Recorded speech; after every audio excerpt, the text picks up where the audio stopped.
uchi-uki. So number one would be that I've got a chew-down punch coming in here, and I'm going to block like this to stop from getting hit. That's the most basic layer, that's where you might start. But of course, it ignores some things. Number one, was it necessary?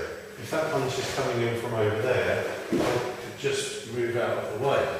I don't need to do anything to it. But this is karate training, so we've got to do something, right?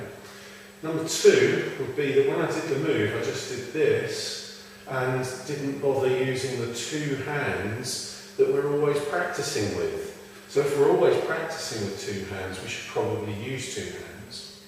So instead, let's take it that if I have a straight push or shove or punch, and I do this, then the first hand has actually carried it away, and the second hand has carried it further, thereby enabling me to just use the two hands that we practice to do pretty much the same job. But we also change the attack from the overly formal kind of attack that was never going to reach me to one that might actually happen. And so we're learning to use our uchi-uki this way. If I take the other hand, then when that comes in, if I bridge and then bring this up to here, but don't lose contact, so instead of just brushing this away, I keep this here, then that starts to become the arm bar that we could deal with.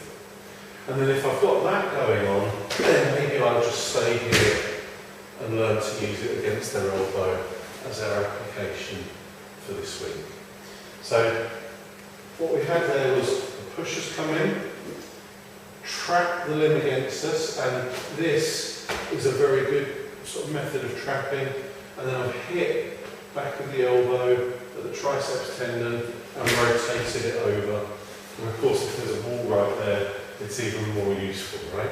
So uchi-uki, layers of application, starting out simply. There's many, many other things that it can do, but that gives us a place to start from.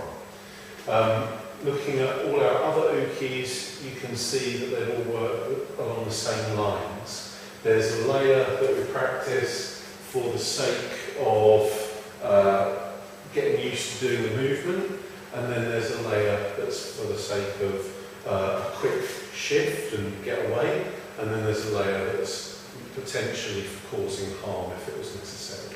So that gives us a few different things to think about with regard to all our ukis using the example of uchi-uki.